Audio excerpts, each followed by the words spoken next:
This is the Craig Charles Show, BBC Radio 6 Music. We're having an all-day rage and hold my calls because I get to speak to the living legend who is Scott Gorham. Scott, are you there? I am there, Craig. I'm there. How are you, buddy? I'm good, man. Listen, I don't mean to blow smoke here, but if I could have told my 14-year-old self that I'd be interviewing you, I would have thought I was crazy. I've been talking to the Red Dwarf guy. Are you kidding? Listen, I was a massive Thin Lizzy fan. I got to see you live. It was after Live and Dangerous. It was the tour when Snowy White was on guitar with you. Was that the Chinatown tour? Chinatown tour, that was it. And It was at the Liverpool Empire. And Phil, you know, he had that mirror on his bass. Yes. And yes. He shone it, you know, he shone the light on the mirror into the crowd. And he picked me out, and I had an afro the same as his, and I teased it over my eye, just like him, like that. And he winked at me. Me and him were probably the only two black guys in the room. Do you know what I mean? Yeah, great. He used that mirror to his great advantage. He would pick people out, you know, like yourself, but a lot of times it was the ladies in the crowd, you know, so for you to get picked out personally, that's pretty cool.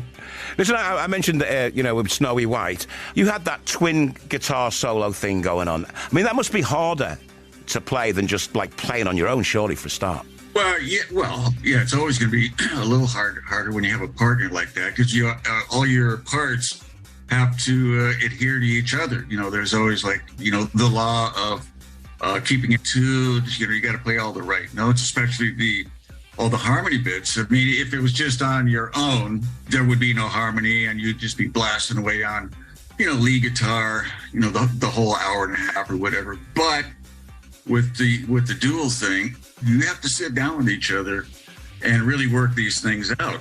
Now, I've played with, you know, a fair few, you know, really good players, and I kind of grew up on the whole country and western thing where all the harmonies, they're all in fifths and thirds, where, you know, some of the players that I played with, you know, they want to go off into the sevenths and ninths and all that. So I keep telling these guys, just think of the Everly Brothers. Those are the harmonies that I'm after, because I think those are the sweetest harmonies. I'm a huge fan of the Everly Brothers. It was like a singing duo, basically, of the guitars, I suppose. I was just wondering, you say you've played with all these different guitars, especially in Lizzy, you know. But who was your favourite? Who do you think was the best partner you had on the guitar?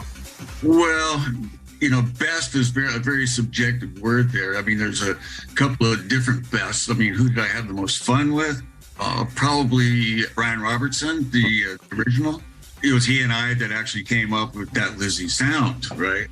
Now, technically, hands down, it would be Gary Moore, just a absolutely brilliant, you know, guitar player.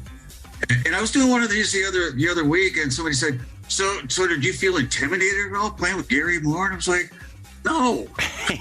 I'm Scott Gorham. What are you on about? Well, no. What I mean is if you felt intimidated the whole time, you really shouldn't be up there. Scared to death the whole time and get blown off the stage. That's kind of a ridiculous state of mind to be in all the time. No, I used it to, you know, pick his brain and, you know, learn quite a bit from him. You know, he learned a couple of things from me. So it was a good partnership, and I love playing with Gary, as with, you know, Brian Robertson too, and Snowy. I had never played with, you know, musicians of that caliber before. Right? Downey was like something else. He was like from another planet, right? Phil, on the other hand, was this, you could see, was this really outgoing, gregarious, always smiling kind of guy with this really deep kind of baritone voice. And he really commanded a lot of respect on stage. Huh? Listen, pick us a tune.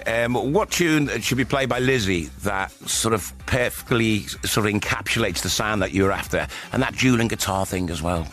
Yeah, well, how about Waiting for an Alibi? It's off I think that's the Black Rose. Yeah, the Black Rose album. Okay. It's a really good representation of what Lizzy was all about. This is Thin Lizzy, Waiting for an Alibi.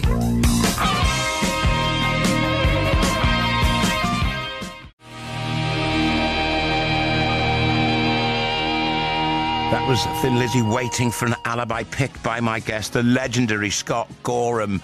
Is it true that when you joined Thin Lizzy, you thought it was a ridiculous name? I thought it was the worst name I'd ever heard in my life. I'd never heard of these guys, you know, because when I got to England finally in 1974, their hits, gosh, what was that? Whiskey in a Jar, I suppose, wasn't it? Thank you, Craig. It's all right. I'm just here to help you, mate. You're only in the band. but that song had come and gone. Yeah. They weren't really touring very heavily at that time, so you never read about them in print, or they were never on any front covers or on the radio. So I had no chance of hearing who this band Thin Lizzy was. In fact, the first time I'd actually heard the name was from an Irish friend of mine who used to come up and jam with my band, which had an equally bad name. We were called Fast Buck, right? right. And, you know, he was the one, Runo Loughlin, he said, listen, I know there's an Irish rock band. And I even kind of bolted at that phrase, Irish rock band. What is that? You know, I didn't really know what that was at that time, right? And he says, I think you would be perfect for it. You want me to put your name in? And I said, absolutely, because I've only got 30 more days on my visa. I got to get something going here, right? And that's when I went down. I met Phil and the guys, and I guess I did pretty good on the jam session with him, because he asked me to join the band kind of the next day. Don't take this the wrong way now, Scott. I'm not trying to pick a fight or anything, but do you think it's fair for me to say that I don't think Lizzy captured their live sound on record? Live, they were so much more exciting that I don't think it was quite captured on the records. What do you think about that? Is that controversial? No, not at all. I mean, I've said it so many times. You know, Craig, I don't know, for some reason we just couldn't do it, you know, on the records. And I don't know if that's our fault, or if it's the producer's fault, or if it's everybody's fault. But it's why the Live and Dangerous album became so important to the band, because we knew we couldn't get it in the studio. We got near a couple of times, but you know, the albums weren't bad. Don't get me wrong; the albums are brilliant. But Live and Dangerous was just next level. Yeah, and that's what I'm saying. That's why that album became so important to us, because we really needed to get that sound out to the general public. People, this is absolutely what we sound like. I'm glad you like the studio albums and all that, but this is the real deal here. Well, last year you released Live and Dangerous, the 45th anniversary Super Deluxe edition. How did that feel coming out again? I mean, and does it feel that long ago? Actually, it doesn't, right? Now, I'll tell you a story. I know, you know, a fair few people at Universal Records, and, you know, the idea of bringing Live and Dangerous out again, the idea started about 4 years ago. And, you know, they pitched the idea to me, and I immediately went, no, we're not doing that. It was a one-off, you know, it's down to history now, and whatever happens, happens, right? And next year would come by, and they try to pitch it to me again. No, we're not going to do this. So I guess it was about a year and a half ago, one of the guys at Universal, there was all this, you know, controversy about, you know, how many overdubs did Thin Lizzy do on Live and Dangerous, you know, all that. Tony Visconti got up to like 70%, you know, completely over the top, right? So he said, this guy says, you know, we've listened to the other 3 nights of that Hammersmith show. And we know, just by listening to it, that there was no way that you guys could have done, if any overdubs, it would be very, very few that you would have done. And he says, that's one of the reasons for putting this out, to show everybody that what you've been saying all these years is absolutely true. I have to admit, that got me going. It was like, yeah, you know, that would stop all the arguments. So then I agreed to, you know, sit in on the mixing of the other 3 nights, and it came out great, you know. And as everybody can see, there's no overdubs on it. It's just been blasted just with great reviews all across the board. So Universal was right. I was wrong. Okay, forget about it, okay? Okay, Scott, listen, thank you for talking to us. I could talk to you all day, but we got to move on. Will you hang on for a bit, though? Because I'm going to come back to you, and you're going to pick some tunes for our all-day rage. Not a problem. Yeah, half hour of the show. Scott, tell us, what can we expect?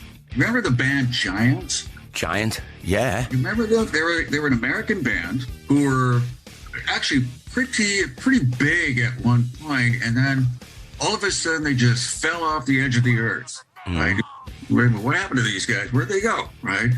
And I think what happened to them is a lot of people found out, and I don't care one way or the other, but they found out they were this kind of Christian band, right? Okay. And I think there were people that got maybe a little offended at that. The other thing that was maybe a little bit of their downfall is their music sounded too much like other bands. You know, like if you'll listen to this one here, I think you're going to be hearing like a lot of U2 in there. But the reason I love this band is the guitar player, Dan Huff, I just think is a monster on guitar. And I just, I love their production and everything. So, have a listen and see what you think. We love to bring out on the road this really, kicking support bands. I've never been in a situation where, let's just get those guys in because it's going to give us an easy ride, because they're probably not very good, right? We kind of went the other way, we would try to pick the very best support bands, that we could find. There's a group called Stone Broken. Once again, really killer band with a great sound, great musicianship. I loved having these guys out on the road with us. And they've got a song called Revolution, which I thought was really tasty. So Revelation, I think it's called, So I don't have my glasses on. Don't you worry. I'm going to play Giant, I'm a Believer. One last question. What was Phil like? And that's a big question. What was he like? And you obviously miss him terribly. What do you miss about him most? That is a big question. I kind of miss everything. I miss his drive. I'm an inherently lazy kind of person, right? Phil is my opposite. I'm the yin to his yang, or however that works, right? I really miss that. I miss the guy because he was just so damn positive about everything. Even when things seemed like they were just falling apart at the seams, right? I'd look over to him and say, well, I guess that's the end of that tour. And he went, nope, we're doing it. We're doing this tour. Hell or high, and we would do it, right? And the tour would come out great. And he'd always go, I told you, man. I told you, right? So I kind of learned to listen to Phil, right? Unless I had a bona fide real argument, I'd go for him, right? But for the most part, because he was just so positive about everything, I miss that Phil Hannon. Listen, Scott, thank you for talking to us. It's been an absolute pleasure to talk to you. And if I ever see you somewhere, I'll come up and say hello in person. Well, I tell you what, if we get out on the road, just get a hold of me. I'll get you in backstage and I'll throw a beer down you, okay? Oh, good on you, Scott. Speak to you soon, man. Cheers. Okay. Thank you, Craig. Bye-bye. Bye-bye.